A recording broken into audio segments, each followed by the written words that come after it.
Bienvenue sur Willeta, la chaîne des données du code. Je suis Vestin et aujourd'hui je vais vous montrer comment on va faire une petite analyse avec des données qui sont disponibles en ligne. La raison qui m'a poussé en fait à essayer ce nouveau type de format, c'était pour répondre à deux problématiques. La première, c'est que on avait de moins en moins de vidéos sur R. Vous avez remarqué que j'ai passé beaucoup de temps sur d'autres types d'outils, mais aussi j'ai présenté pas mal d'outils d'intelligence artificielle et je m'étais dit qu'il était quand même temps de revenir un peu sur nos bases, donc un peu de R. Et la deuxième chose, c'est que je commence à manquer de temps, peut-être vous ne le savez pas, mais j'ai d'autres projets à côté et l'un des plus gros projets que j'ai en ce moment, c'est de finir ma thèse et je suis en fin d'année. Ici, en fait, ça me prend énormément de temps et donc j'ai moins de temps à consacrer à mes scripts. J'ai encore deux, trois grosses vidéos qui sont en préparation, en attendant, en fait, j'ai ces petites vidéos, pour remplir un peu et pour maintenir, en fait, la cadence de une vidéo par semaine avec Fabrice. Et aujourd'hui, je vais vous présenter les données sur l'âge au mariage et donc ce sera des données en Suisse de l'Office fédéral de la statistique. Donc de base, vous n'avez pas forcément besoin d'avoir, un haut niveau sur R, mais ce serait bien d'avoir quelques bases et pour pouvoir suivre cette vidéo, alors ce sont des recommandations. Vous pouvez très bien suivre ces vidéos après, mais c'est mieux de les suivre avant de regarder cette vidéo pour avoir une meilleure compréhension. Alors je vous recommande très chaleureusement d'aller regarder, nos 2 vidéos sur Tidyverse, donc Tidyverse première partie et deuxième partie. Je vous recommande aussi d'aller regarder notre vidéo sur R Markdown en bref, qui parle aussi de R Markdown et de Quarto. Et ensuite, si vous voulez faire un peu de zèle, mais ce sont des choses qu'on va voir dans la vidéo, vous pouvez aller regarder les bonnes pratiques sur R. Vous pouvez aussi aller regarder notre série de vidéos sur la statistique avec R et regarder notre série de vidéos sur ggplot2. Et il faut savoir qu'on va utiliser l'outil RStudio aujourd'hui. Et s'il y a des choses que vous ne comprenez pas dans l'organisation ou dans certaines choses que je n'ai pas forcément expliquées, alors vous pouvez aller regarder la vidéo confort dans RStudio. Et bien sûr, vous êtes complètement libre de nous écrire en commentaire. Et tous les liens qui vont être présentés dans cette vidéo ainsi que les vidéos précédentes seront en description et aussi en commentaire. Commençons sans plus tarder. Je vais essayer de faire une série de vidéos sur ces exemples-là, parce que c'est bien que vous puissiez voir en fait des exemples d'analyse en live. Et les modalités de ces vidéos, c'est de premièrement commencer avec des données accessibles, comme ça vous pouvez aussi les essayer et essayer vos propres choses. Le but aussi, c'est que vous voyez mon raisonnement, comment en fait je travaille. Vous allez me voir aussi en live, voir quelques échecs et quelques problèmes. Et pour finir, le but, c'est aussi de voir en fait mon workflow, donc comment je travaille, quelles sont les choses que je fais en priorité et quelles sont les choses que je fais après. Alors l'objectif de cette vidéo en particulier, donc on va essayer de faire une petite analyse sur l'âge au mariage et aussi donner un peu de contexte sur cette thématique. On va essayer de faire quelques graphiques et peut-être que vous qui êtes des gens du futur et qui pouvez voir la miniature de ma vidéo, vous voyez très bien quel graphique je vais mettre en avant. Et peut-être qu'à la fin, si on a un peu de temps, on fera une petite simulation pour essayer de tester des hypothèses. Et sans vous mentir, une chose que j'aime beaucoup dans R, c'est de pouvoir faire des graphiques et donc de pouvoir visualiser des idées, des intuitions. Et donc le but, c'est d'au moins d'avoir un graphique durant cette vidéo. Donc téléchargeons ces données. Donc je vais vous inviter à ouvrir votre navigateur web.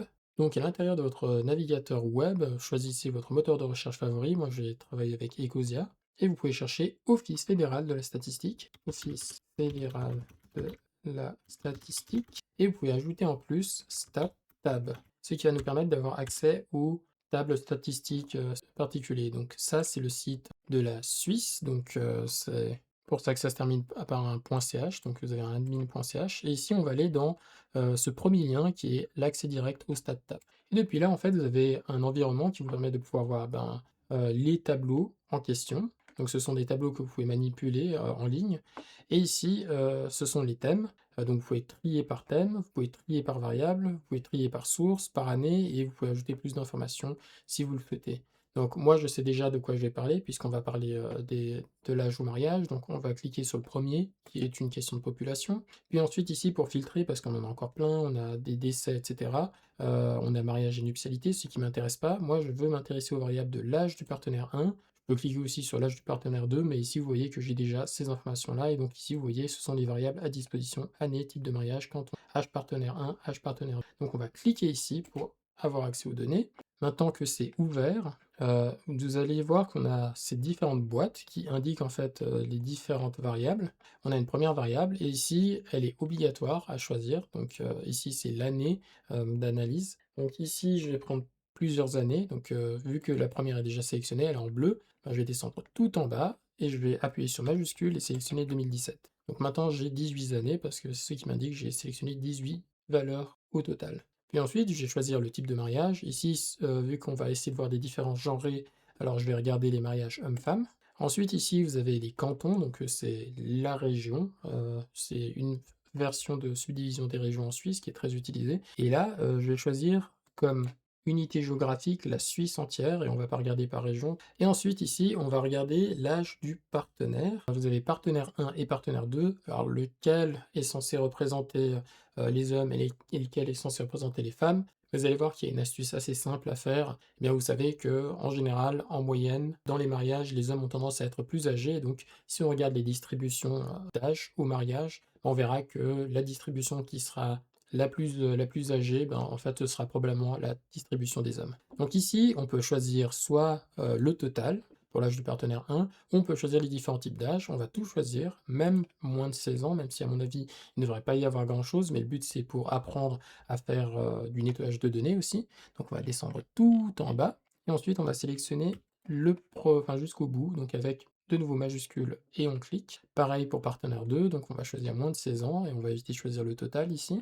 Et ensuite on va aller jusqu'en bas et là vous voyez qu'il y a 97 Jahre en allemand, donc on va continuer avec ça. Donc ça prend un certain temps avant d'arriver, mais une fois que ça finit de charger, vous avez ce tableau-là qui apparaît et ici un ensemble d'éléments qui vont nous aider à faire des manipulations dans le tableau, comme par exemple ici éditer et calculer, qui vont nous permettre de pouvoir appliquer des changements sur ce tableau. Donc nous, on va pas faire ça parce que j'aimerais vous montrer comment faire toutes ces modifications dans R. C'était juste pour vous montrer. Et ici, on va pouvoir enregistrer les résultats donc sous différents formats, donc en format CSV avec virgule, CSV avec point virgule, Excel et JSON stat. Ici, pour comprendre ce tableau de données, alors c'est assez simple. Vous avez une première colonne qui indique l'année en cours, donc là vous avez 2017. Vous avez le type de mariage, ici homme-femme, mais vu qu'on n'a que ce type-là, on va pouvoir retirer cette colonne. Et ici vous avez aussi le niveau géographique, et donc là vous avez la Suisse, et on va pouvoir aussi la retirer. Et après ici vous avez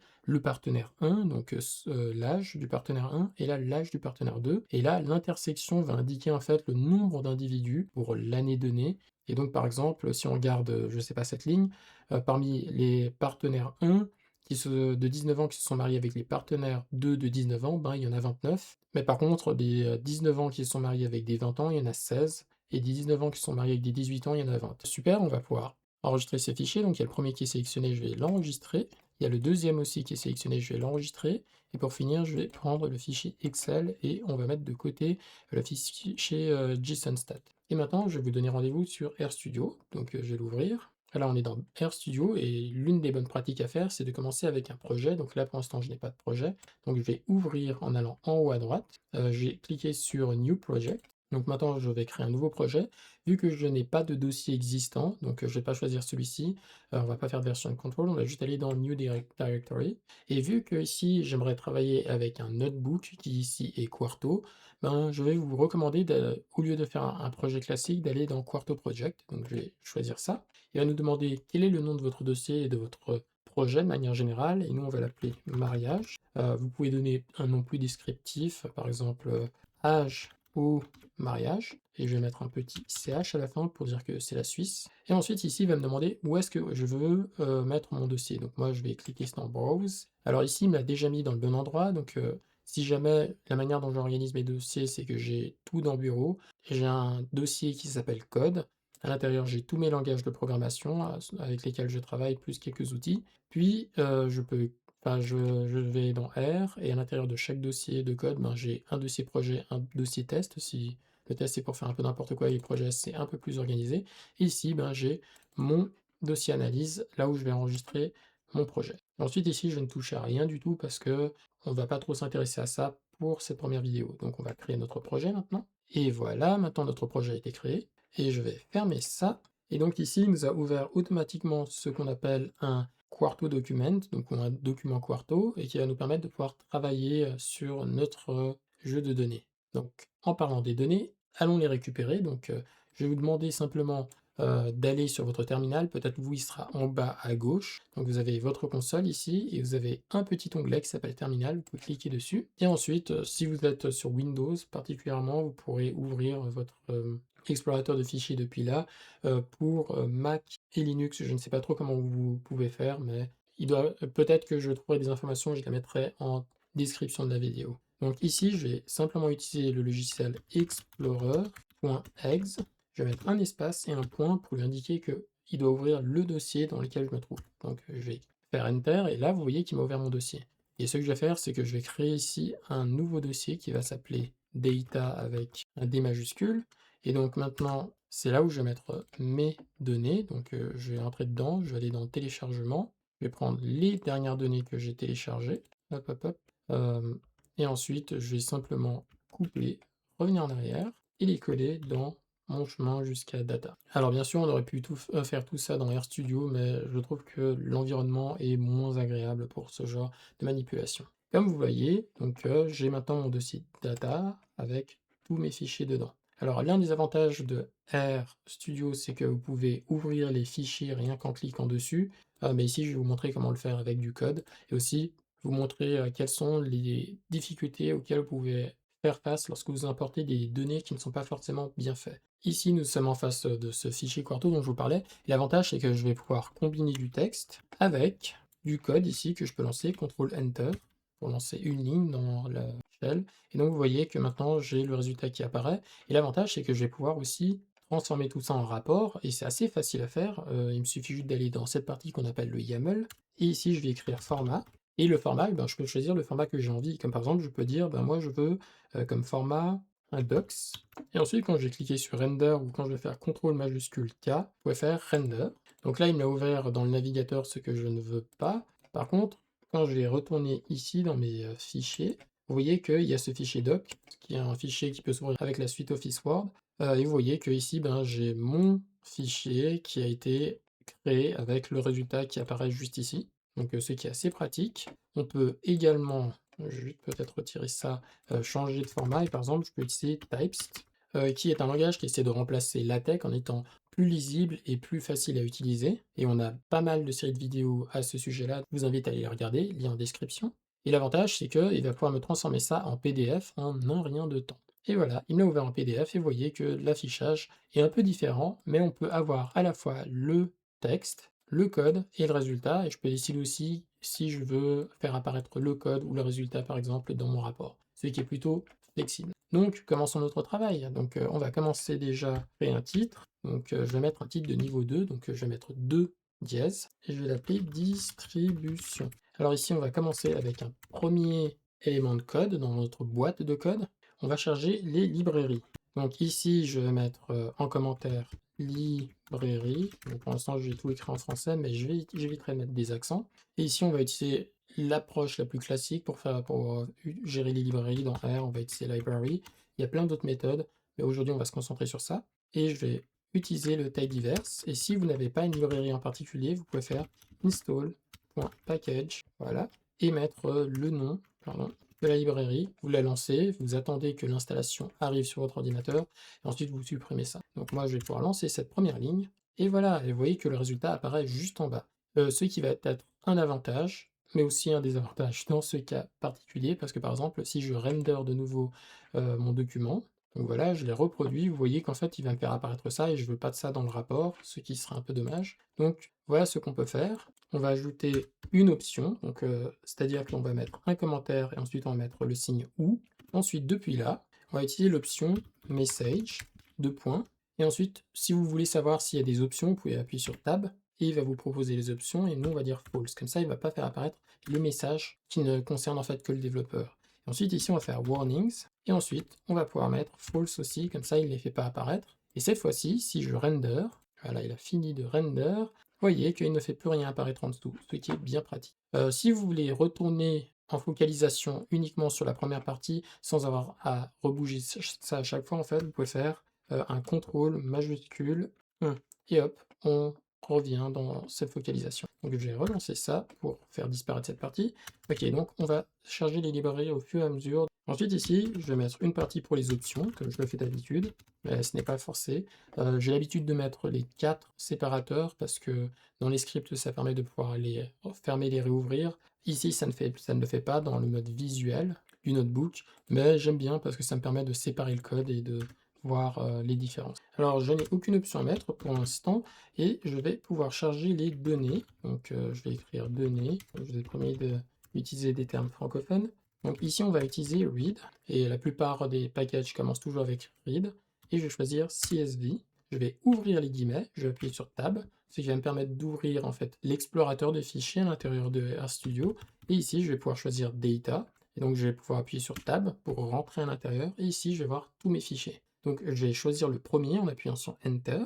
Et ensuite, quand je vais lancer ça, ah bah tiens, j'ai une erreur. Ok, c'est très étrange ça. Bon bah, voyons voir. Peut-être que je n'ai pas utilisé le bon read CSV, peut-être que c'est read CSV 2, parce que vous vous souvenez qu'il y en a un avec virgule et un avec point virgule. Donc, je vais essayer. Et ça me montre toujours une erreur. Et si j'essaie de faire apparaître ici l'erreur, il va me dire caractère multi-octet incorrect one. Donc on va regarder dans quelques instants ce que c'est censé vouloir dire, mais il ne faut pas paniquer.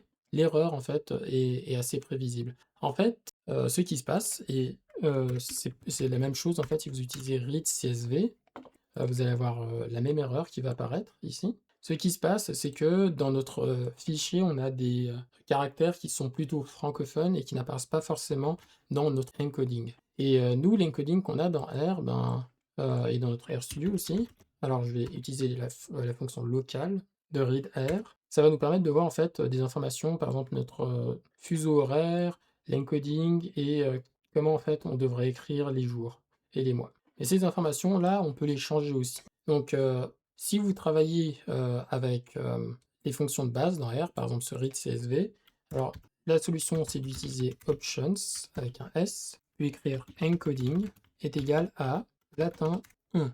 Et ensuite, si vous lancez toute votre case, vous pouvez faire CTRL majuscule Enter. Et là, vous voyez que ça fonctionne alors qu'avant, ça ne fonctionnait pas. Par contre, si vous essayez ça avec read CSV avec l'underscore, ça ne marche toujours pas. Et c'est parce que, en fait, dans read CSV, il faut vraiment être explicite, ajouter une virgule, je vais sauter une ligne et écrire encoding.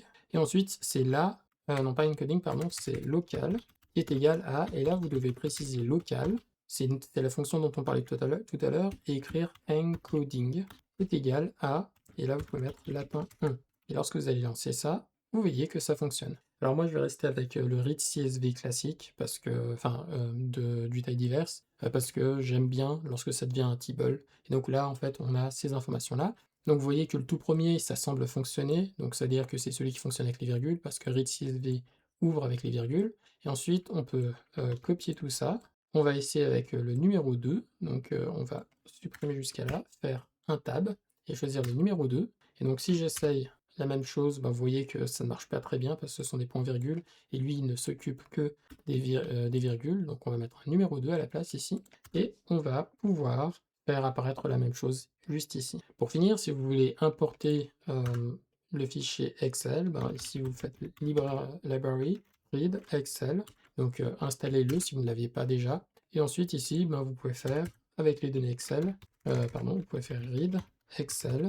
Ensuite, on va pouvoir appuyer sur Tab, rechercher de nouveau Data, et ensuite ici, prendre le fichier au format XLSX. Voilà. Et ensuite, quand je vais lancer ça, vous allez vous rendre compte que, ouais, il y a un truc qui joue pas. Et effectivement, c'est anormal ce qu'on voit ici, et c'est parce qu'en fait, lorsque vous importez un fichier Excel, en fait, et je vais retourner dans les fichiers, Data, et je vais ouvrir le fichier XLSX, et je vais faire View File, comme ça il va m'ouvrir ça avec Microsoft Office. Donc ici, on va activer la modification et vous voyez qu'il m'a ajouté un titre déjà, ce que je ne veux absolument pas. Donc on va pouvoir sélectionner ces lignes et les supprimer.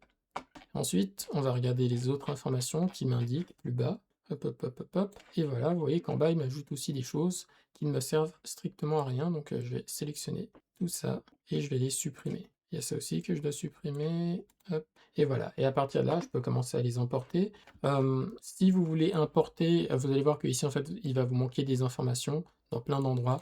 Et ce qui peut être aussi un problème.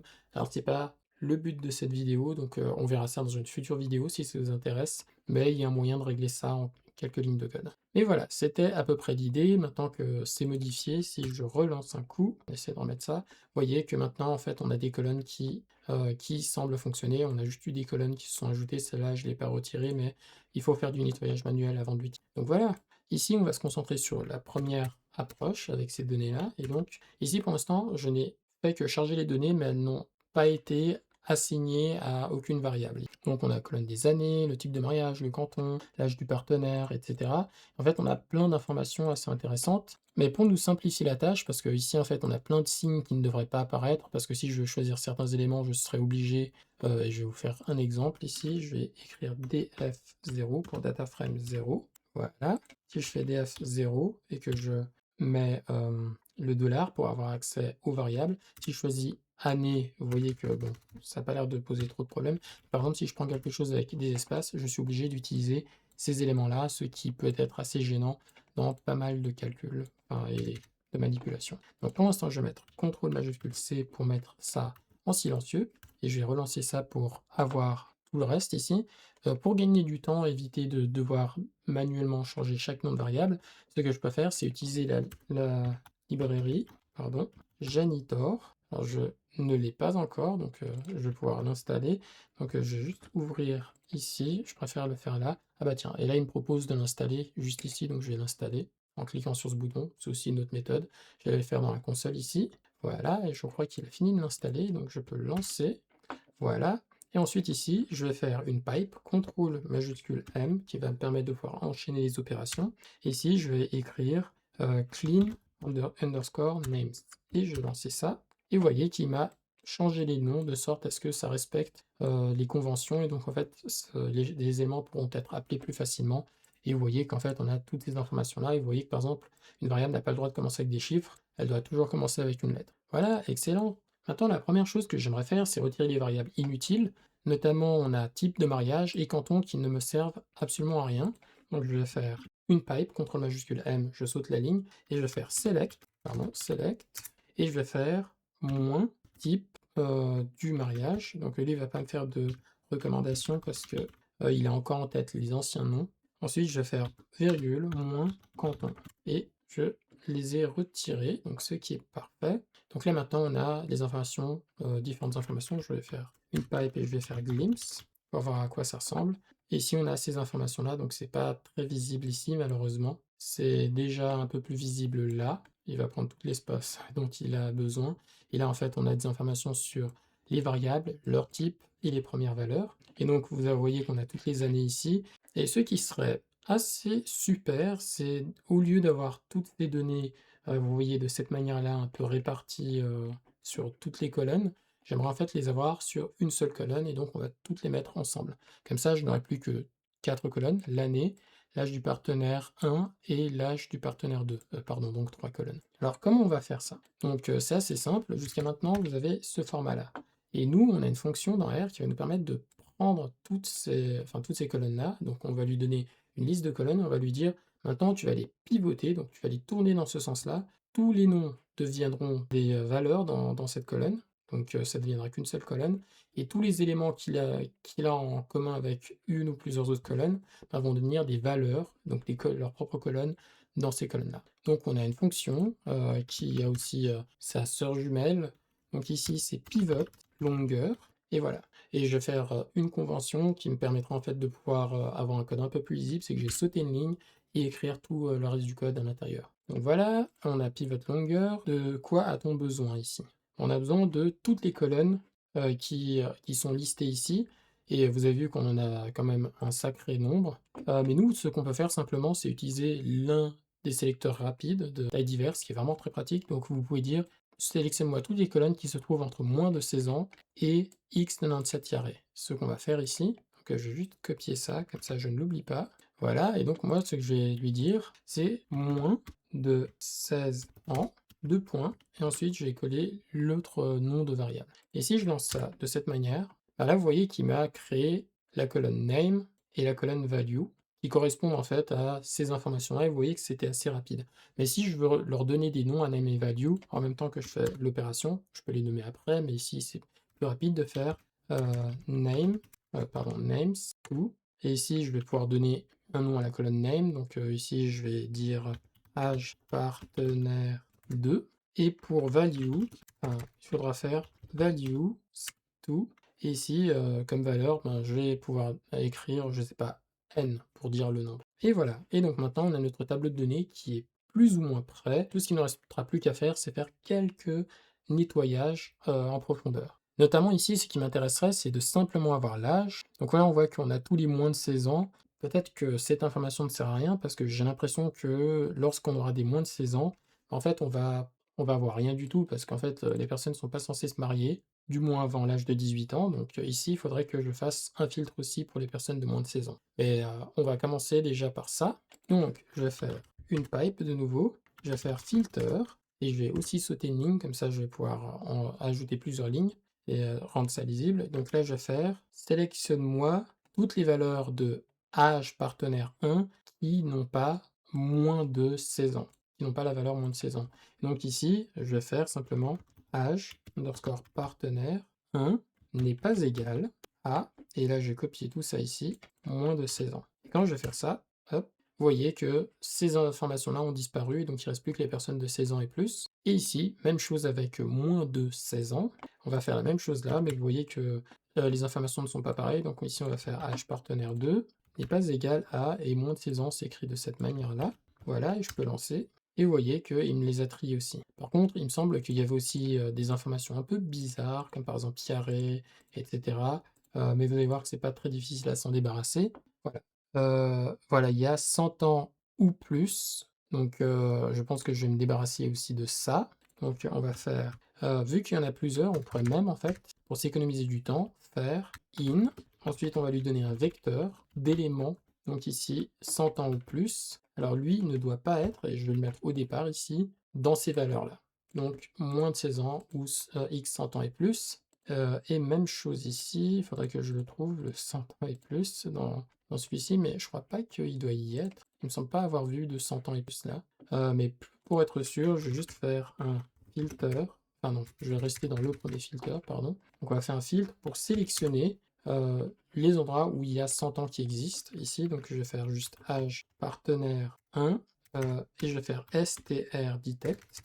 Donc ici, je vais mettre entre parenthèses, je vais faire str detect, donc détecter un bout de texte dans âge partenaire et je vais lui dire est-ce que tu pourrais me détecter là où il y a 100 qui est écrit dedans. Et voilà, donc il va me sélectionner tous les endroits où il y a 100, voilà, comme ça au moins j'ai le 100 ans ou plus. Et je vais faire la même chose ici, on va remplacer ça par in, on va mettre ça dans un vecteur, comme ça on lui dit les éléments de ce vecteur en particulier, et ici on va lui dire pas dans les éléments de ce vecteur, et lui on n'en a plus besoin, donc on va faire CTRL D pour supprimer cette ligne. Et maintenant, lorsque je vais lancer ça, il va me retirer aussi les 100 ans.